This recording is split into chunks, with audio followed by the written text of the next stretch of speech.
Okay, infection control will love all you guys is to do the lovely 7 steps of hand hygiene, isn't it? Especially for the coronavirus. I'm sure everybody knows the 7 steps, isn't it? Yes, excellent. So first thing, hand hygiene. Then what we'll be doing is we'll be taking our blood request. We're going to be going to our patient. Yep, I always like to go to my patient first to make sure it's the correct person. Yes, so we're going to be asking them for the details. We're going to be checking, and we're going to be getting informed consent. Informed consent is explaining what we're going to be doing and then them responding. So the reason why I like to get my consent first is lots of times the patient refuses. They are not by their bedside. They're going to do something. They want to use the bathroom. They want to go for a cigarette. Yeah. So then you've already got all your bits and pieces there ready, and you're thinking, oh, I've wasted my time, isn't it? So that way, if you've got the consent, if they need to use the bathroom, cigarette, whatever it is, you can just agree and then get your bits and pieces. Come back whenever it's convenient. Is that okay? Yeah. You don't have to do it my way, but it's just the way that I like things to be done.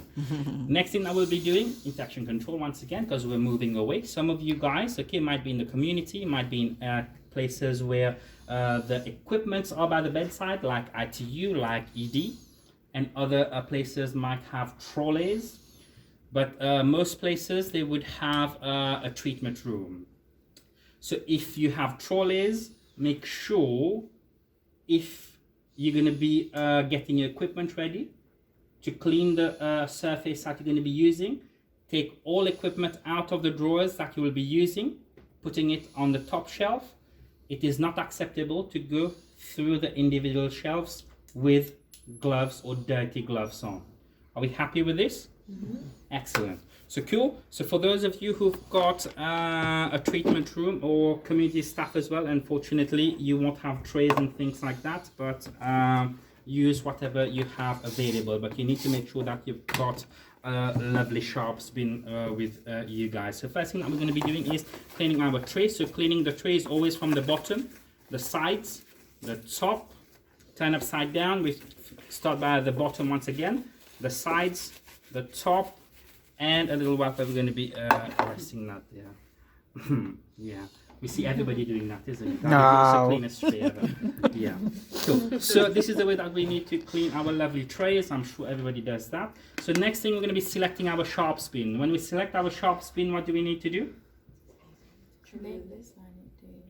Yeah, excellent. So it could have been pre-labeled for us, isn't it? So always make sure that it is labeled. What is that black line here for? Fill line, isn't it? So what's that there for? That's where you close it. What's the black line for? You don't exceed above that line. You don't exceed above that, yeah? Excellent. The reason because is, you know, you could be having sharps that are protruding through the top there, and we don't want anybody to get any sharps injuries. As you can see, okay, so this little flap there, okay, it goes up and down, isn't it? So always make sure that it is partially closed, because if we go any further than what it is here at the moment, it will completely close. And you can see, so when you have a little chance a little bit later on, it will say here close, and it says temporary and final on it. So if you align it to the temporary, you're still okay. If you align it to the final, it's completely closed. So please have a little look at that a bit later on. So we've selected that. All good. What's the next thing that we'll be doing? Wear your gloves. Wear your gloves. Do we need gloves to prepare our equipment? No. You sure? Yeah, you need it. You need it to prepare equipment? Where do you work there? In the community. In the community. To prepare your equipment, you need gloves. No. So to prepare your equipment, so you probably have all the bits and pieces there. So to prepare equipment, never ever wear gloves. How many attempts at venous puncture can we have, or phlebotomy? Three? Two. Yeah, so don't be pushing your luck. Yeah, we stop at 2, okay? Because research has proven that, you know, by the second attempt, you're less likely to be successful, and you will be using all the good resources up. So maintain those, and it's not a very good experience for your patient anyways. So we're going to be grabbing 2 of those because we can have 2 attempts. We're going to be checking the packaging, see if it's intact, and we're going to be looking at the expiry date. So expiry date on this one is 2015. Can we use that on our patients? No. Excellent. It's only in Nadim's training. He gets away with it. Oh my God. Yes, so don't be using that on each other. We're going to be using our bottles as well. My getaway thing is just to illustrate to you guys, okay? This is expired as well. Expired just for you guys to see, you know, how ineffective it can be. Yeah. So we're going to be getting our chosen bottles, and we're going to be getting our Sani cloth, okay? So we're going to be getting 2 of those. Expiry date is 2021 and the other one is 2019. So one of them is expired. Halfway. What is this one? Tourniquet. So that's are we allowed to use the fabric ones? Single use one. Excellent, cool. So single patient use, yeah? So it can be reused on the same patient, or you can dispose of it as soon as you've used it, not a problem at all. It should not be used on different patients. So do we use the fabric ones? No. It stopped now. It stopped? Yes. Excellent, we like that. There's still people who says that the fabric. Not what I heard. Yes, definitely. So make sure, because the fabric ones they are not approved by infection control. There's no way to clean them in between patients. Okay. So the next thing we're going to be using is our lovely gauze, isn't it? Or cotton. Do we use cotton wool? No. Why not? Not We use often. it. Oh my god. And we'll take the areas that you guys have been working in later on and we'll pull it out. Yeah. So cotton wool should not be used purely because of the microfibers in there. So it can get stuck when the gap is closing, or it can get into the bloodstream, so it's a source of infection. And lots of places where they do use cotton wool, it's ordered in a big bag, isn't it? And everybody's digging in their hand in there. So it's definitely a no-no. But there is another one. It's a compressed one. It's round, it's circular, like a little chalk. So this one has been approved, yes, to be used, but like not it's the got cotton inlays on ball. Yeah. So, but what we have is gauze, so we should be using a fresh pack that is intact. Of course, Nadim is thinking about his On each resources, so patient. he's reusing. On each patient, yes, a fresh pack. Once you've used a gauze, it goes in the bin. It shouldn't be going back on the shelves. Yeah. So always a clean one. Then next thing, It's not really You're practicing. not allowed to order those packs in community. You can only get the 100 packs. It's of gauze. then you take out of it. I asked for them and they said no, they're not on our They don't formulary use to single order pack. for us to go out and do it. we'll have a chat later on. Where do you work? In the Which community, which district nursing, which area? or R&D? central, No, central it's not housing. district nursing. No problem. We'll have a little chat with the practice development nurses, yeah? And if you just let me know later on, we'll have a little chat. Cool, thank you very much for that. So next thing, as Annie, I really loved it when she said, the way to protect us is to wear our PPEs. Fantastic. So we need to always make sure, because there was a little myth, okay, about cleaning of the skin and also wearing PPEs for phlebotomy, cannulation. All of these need to be adhered to. It is in our infection control policy or in our local policies. So next thing that we'll be doing is, we've prepared everything. Now we'll be going by our patient's bedside. Going to our patient's bedside as per the 5 moments of infection control. We'll be adhering to our 7 steps, putting on our aprons, and we will be carrying a pair of gloves with us. Some people, okay, they like to wear gloves at the very start, which is not wrong, okay, especially ED staff or people in the community. It is not wrong at all, but I always prefer to wear the gloves later on. But then you need to make sure that, you know, you're checking your patient's infection status, yeah? So if they are to be barrierness, then 100% you need to be wearing your PPEs, at least your gloves at this point. But aprons, yes, all the time there. So what's our first choice for obtaining our blood sample? What's the first choice site? The blue one. Yes. So what about the site? Here. What is it called here? The antecubital fossa region, isn't it? Yeah. So the reason why this is our first choice is because it is in the bend. Okay. So we tend to go for this one because we don't necessarily like cannulas to go there, because what will be happening will be moving around, isn't it? So it's got big and well supported veins there in that area. This is why we tend to go for these ones. It's known as the doctor's paradise. Yeah, they love to go over there. So what we'll be doing is, first thing is, once we've chosen our arm, what we'll do is we will be performing, we'll be selecting our site. So how do we do that? We will be applying our lovely tourniquet. Our tourniquet, how high up will we be applying that? 4 fingers.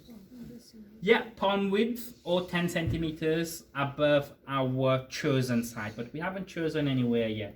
But we know we're going to be going roughly around there, so it's going to be roughly 10 centimeters or a palm width above our chosen site. So he's very naughty. He doesn't let me take blood in his antecubital fossa region. I'm going to be pretending that this is the antecubital fossa region, okay? So 10 centimeters above our site. So everybody knows how to apply a tourniquet? Yes, happy with that? But I'm just going to be doing it the textbook way. Guys, if you already know and are happy on how to apply a tourniquet, you don't need to look at that. But this is just a textbook way, yeah? So what we'll be doing is equidistant, and what we'll be doing is we'll be crossing, making a cross with the tourniquet. There is one that is underneath. It's called the underlay. We'll be applying our thumb over there. That's the overlay. What we'll be doing is we'll be grabbing it and stretching it as much as I have done there. Where it meets, we just pick that up there and we tuck in the longer side, yeah? So that way, this is facing away from my chosen side, but also where this meets there, it is, this is on top of the actual tourniquet, so not pinching your patient's skin. So the way to apply that is you need to make sure that you can get 2 fingers under the tourniquet, so it's not too tight and not too loose, yeah? We're not trying to stop the circulation, but just reduce it, just to cause vasodilation once again. So we're going to be selecting our site now, yeah? So how do we select our site? Visual inspection, and she's swearing at me. No, it's a 2 piece. fingers. Yes, and not this way. Oh, sorry. Yeah. So 2 fingers always. Why do we not use the thumb? Pulse, whose pulse? Yeah, so we can mistake a beautiful vein for an artery, isn't it? Yeah. So we're going to be taking our time and we're going to be assessing, okay, our veins appropriately. Once we select the site, okay, what should be the characteristics of a good vein? Soft, easily depressible. We should be locating that, and it's bouncy. Yeah. So you will be feeling that. The reason why we go for 2 fingers, so we can go around it and feel much better. We don't like it to be done with 1 finger, or definitely not with the lovely thumb. Once we've selected it, okay, do we have a time restriction on our lovely tourniquet? 1 minute. Excellent. So what we'll need to do is we're going to be releasing that, aren't we? So next step is we're going to be decontaminating the site. Am I wearing gloves at the moment? No. Do I need to be wearing gloves at the moment? Not necessarily, unless it's clinically indicated, yeah? So when we're opening this, we need to be a little bit careful, because as per infection control, it is the mid part of this alcohol wipe that is the most moist, and we don't want to be contaminating it. So when we're opening it, we're going to be opening it fully, making sure we don't touch the middle part. We're going to be grabbing the 4 corners, making it in the shape of a parachute or a mushroom. Then what we'll be doing is we're going to be cleaning the site for 30 seconds using the crosshatch technique, yeah? So as per research, this is the most effective one. So crosshatch is from top to bottom, okay, and left to right. So how big of the surface area are we trying to clean? Are we going to be doing this? No. Are you sure? Okay. Yeah, so if the patient needs a shower, definitely send them for a shower, yeah? But we're only going to be using, okay, a little bit or a little part. We don't need to clean the full arm. A little bit on the face. No. Cool. So for 30 seconds. So why do we clean for 30 seconds? Because it has to penetrate to the deeper. Oh wow, you've done your research, haven't you? Yay! So if we think about the different layers of skin. So if we She's think a good about- teacher. So if we think about the different layers of skin, oh, perfect. Thank you, Helen. So if you think about the different layers of skin, we want this alcohol to penetrate these different layers. And the company refs, so I would pick on Helen, they always say to give the bacteria a little bath, isn't it? Yeah? So this is what we want to do. Then after we've cleaned it for 30 seconds, what do we do? Let it dry. No. Oh, we don't do that? Why not? Blowing some jams on it. Some Exactly. jams, a lot of jams, isn't it? Yeah. So make sure that we allow the side to air dry and we're not blowing anything on it or even doing any of those things. Yeah. So how long do we allow it to dry for? 30 seconds. Why do we allow it to dry for 30 seconds? Your bacteria. Because we want it to be dry. Because we want it to be dry. I like that. So you can go through the 5 layers of skin. Yay, that's the cleaning part. What about the drying part? So it is actually the evaporating effect of the alcohol that is killing the bacteria. So it's not when you're applying it, yeah, it is the evaporation. So if you've cleaned this beautifully, you haven't allowed your alcohol to dry, then when you're inserting your needle, what you're doing is you're pushing in all the alcohol and the bacteria straight into the bloodstream. Yeah, so minimum is 30 seconds. So we've got these beautiful 30 seconds to get our equipment ready now, isn't it? So what we'll be doing is we're going to be always, okay, open and tip. And this one, what we'll be doing is we'll be opening. Are we going to be tipping that? No, it's sterile, isn't it? So we're going to be leaving that there, okay? Next thing, I've got all my bits and pieces there. What you probably need to get ready is a little plaster, tape, whatever you need to apply over the side when you're done. Next, we can decontaminate our hands. 7 steps of hand hygiene before application of gloves as per infection control. So, should I have applied the tourniquet first or the gloves on first? Gloves first. Why gloves first? Only 1 minute. Excellent, because of the time restriction, yeah? So always apply your gloves on first. Then, we're going to be adjusting our tourniquet now to 10 centimeters or roughly a palm width above where we're going to be taking our blood from. It's not helpful at all, I tell you. Cool, so we're going to be applying our our tourniquet. So cross, then what we'll do is pick that up and tuck under. As you can see, I have not gone over my insertion side. So make sure, okay, that you are not contaminating where you've cleaned. So it's about aseptic non-touch technique. What's the difference between aseptic non-touch technique and sterile? You're not wearing sterile gloves. Yes. So when we talk about ANTT, it's always about your key parts, so the places that you've cleaned already. Like for this needle, it's actually under there and under there. These are the places that I need to keep clean. But if I had to be sterile, everything else I would need draping and all of that, everything cleaned properly. So we don't go for sterile technique for obtaining a blood sample or for cannulation, yeah? So it's always about ANTT. So as per EU legislations in 2008, Brexit now, yeah, I'm joking, but this is staying. So this is our lovely safety device. So all our needles should have a safety device. This pink shield here, always pull it at the back, okay? And what we will do is we'll be exposing our needle. Little twist, pull that away. Always when you've got a needle in your hand, we should not be exchanging the needle with the other hand. And if you're right-handed, where should your sharp spin be? If you're right-handed, where should your sharp spin be? Left hand. No, if you're right-handed, your sharp spin should be on your right side, yeah?